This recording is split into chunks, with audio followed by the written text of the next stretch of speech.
Salut, j'espère que vous allez bien. On se retrouve pour la review de SmackDown du 23 juin 2023. Et on commence le show avec une promo des Usos, une simple promo. Ils vont pas se faire interrompre pour quoi que ce soit. Mais ça fait plaisir de retrouver les Usos sans la Bloodline. Ils commencent par nous dire que la Bloodline, finalement, ils vont dire les Usos débarquent dans votre ville. Et ils vont faire une promo assez intense, je trouve, où ils vont provoquer leur famille. Ils vont provoquer Roman Reigns aussi, quoi, puisque à Money in the Bank, ils vont affronter du coup Roman Reigns aussi, quoi, dans un Bloodline Civil War. Hâte de voir ça va représenter quoi comme stipulation, si on aura une ou pas. Je pense que oui, on peut pas avoir un match tag en simple quand il y a une grosse rivalité comme ça et que c'est pas question juste de catch, c'est juste vraiment un réglage de compte entre les Usos et Roman Reigns aussi, quoi. Enfin bref, ils nous affirment qu'ils vont partir à Londres et partir en guerre avec leur propre famille, et ils vont terminer par nous dire bienvenue dans le pénitencier des Usos, comme ils le faisaient habituellement à l'époque.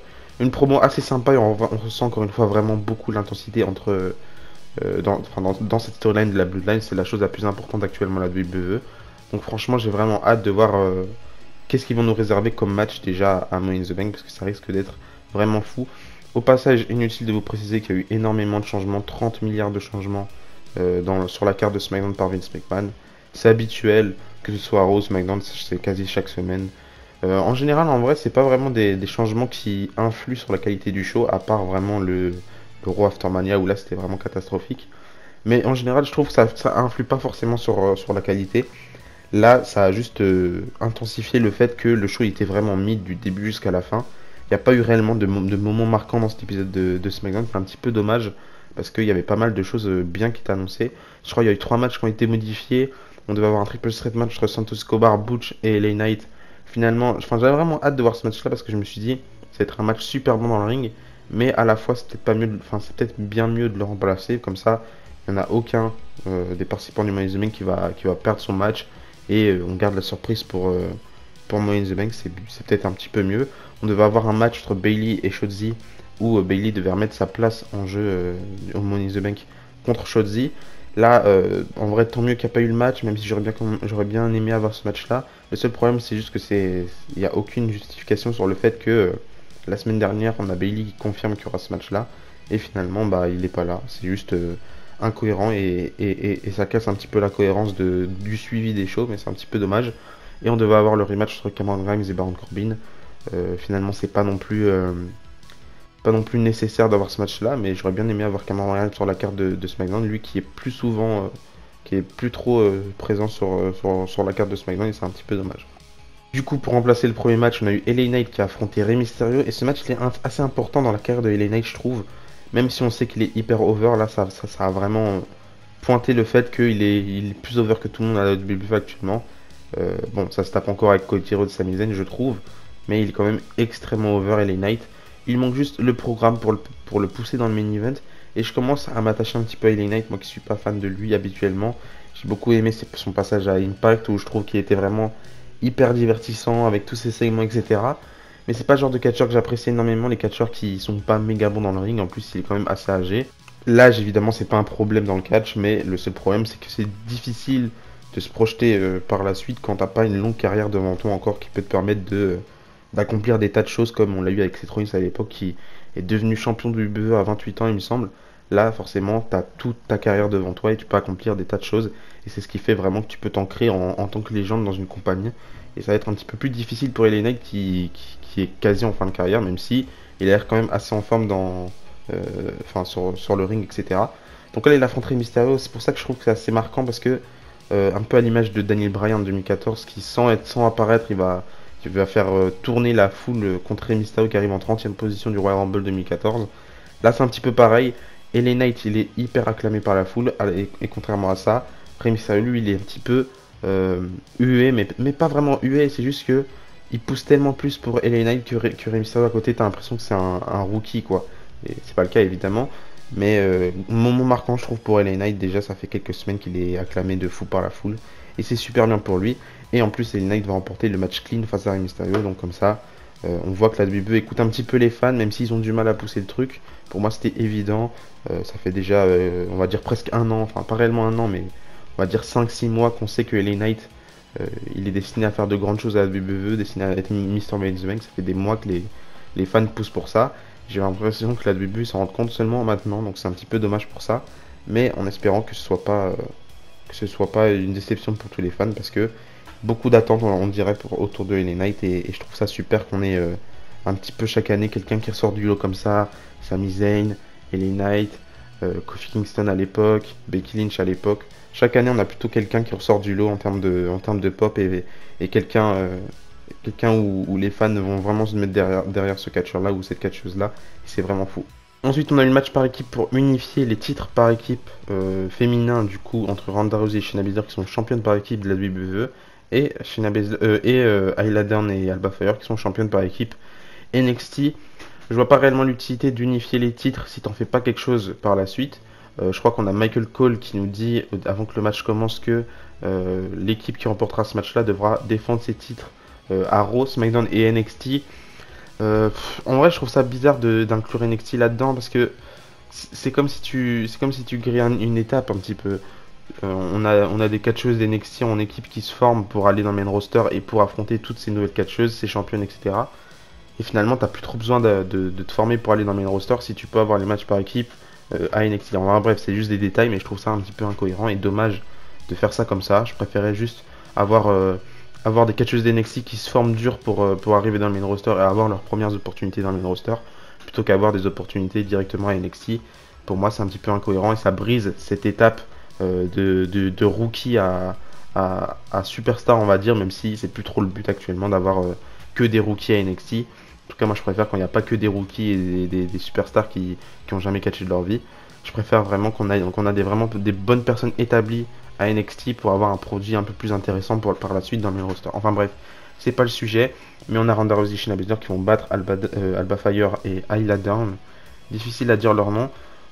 Mais victoire de Ronda Rousey et Shayna Baszler sans surprise. Beaucoup de fans voulaient une victoire de Alba Fire et Ayla Dawn, mais malheureusement c'est pas le cas. Victoire de Ronda Rousey et Shayna Baszler qui remportent ce match-là. Et on va voir qu'est-ce qu'elles vont faire avec les titres en espérant qu'elles auront qu'un seul design de titre parce que ça y est, les deux titres, tu te les trimbales, c'est chiant. On en a marre, la Roman Reigns il est champion, on lui a donné un seul titre, il se trimballe avec les trois titres, c'est pas sérieux, c'est dommage. Pendant le match, on avait Raquel Rodriguez qui était en ringside, elle va venir sur les abords du ring, et on aura Liv Morgan qui va déjà faire son retour. Pour rappel, elle était blessée, elle devait limite louper quasi un an de catch, on va dire. Elle devait limite louper les shows pendant un an, et finalement elle fait déjà son retour. Donc elle s'est rétablie assez vite, je trouve, et c'est un petit peu pareil pour Tako Takai qui a déjà enlevé son attelle, on va dire ça comme ça. J'avais la traduction en anglais mais pas en français, mais je pense que c'est une attelle qu'elle utilise plus du tout parce qu'elle s'était blessée au genou, je crois. Donc ça fait plaisir de revoir qu'elles arrivent à se rétablir assez vite.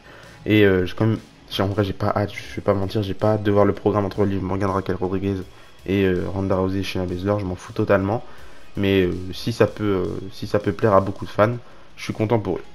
Ensuite, on a eu le Grayson Waller Effect avec comme invité Pretty Deadly. Pendant tout le Grayson Waller Effect, on aura Grayson Waller qui va jeter pas mal de fleurs, je trouve, à Pretty Deadly.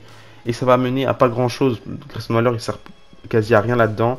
Je sais que la semaine prochaine, c'est la semaine prochaine, lors de l'épisode de SmackDown qui se déroulera à Londres, du coup, pour Money in the Bank.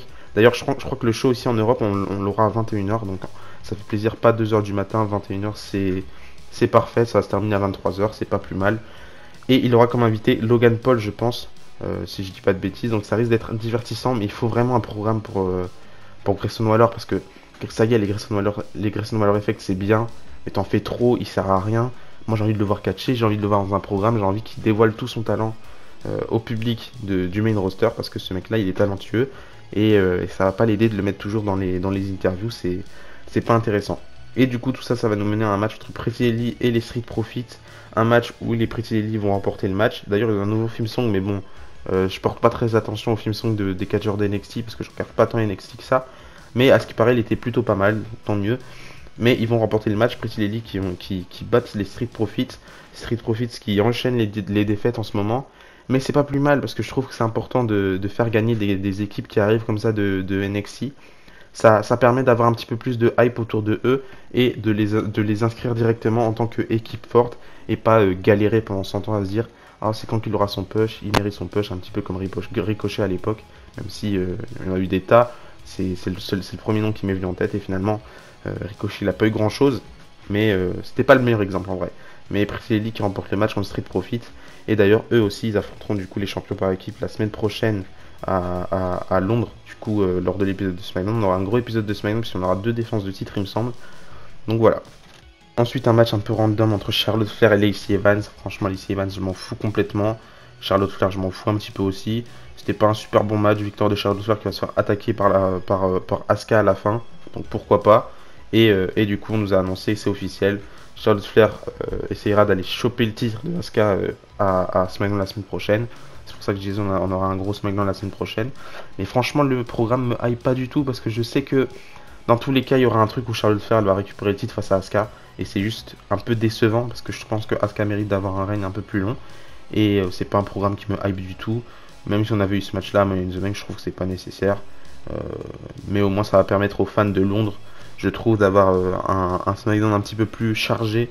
Du coup, c'est pas plus mal pour les fans londoniens qui vont pouvoir avoir un petit peu plus de matière pour les 2 shows qui auront lieu du coup à Londres fin du mois. Enfin, ce sera le 1er juillet.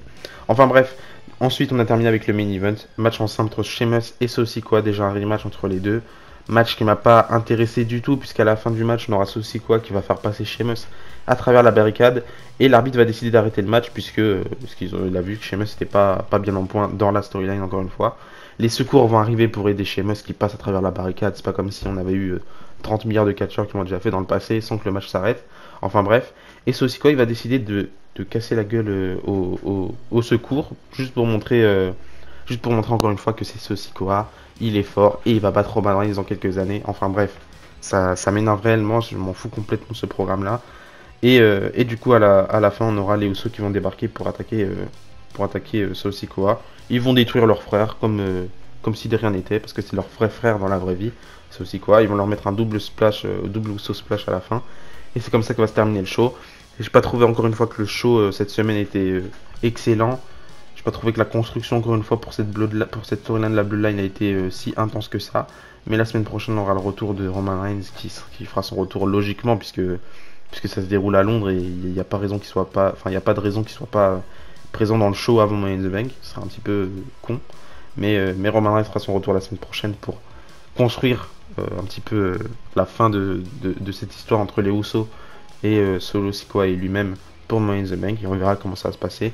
Mais cette semaine, je trouve que la construction était pas au rendez-vous, enfin pas assez du moins, même si ça reste assez fort le fait que les Usos attaquent leur frère.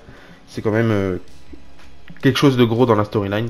Mais voilà, comme ça vous savez mon avis, donnez-moi vous votre avis dans les commentaires par rapport à cet épisode de SmackDown, si vous l'avez trouvé intéressant ou pas assez. Moi personnellement pas assez, que ce soit sur le in-ring, sur les matchs, sur la construction, etc. J'ai pas trouvé que le SmackDown était satisfaisant, mais bon voilà. D'ici là, on se dit à la prochaine et n'oublie pas, tant que catch les sports. Bisous bisous.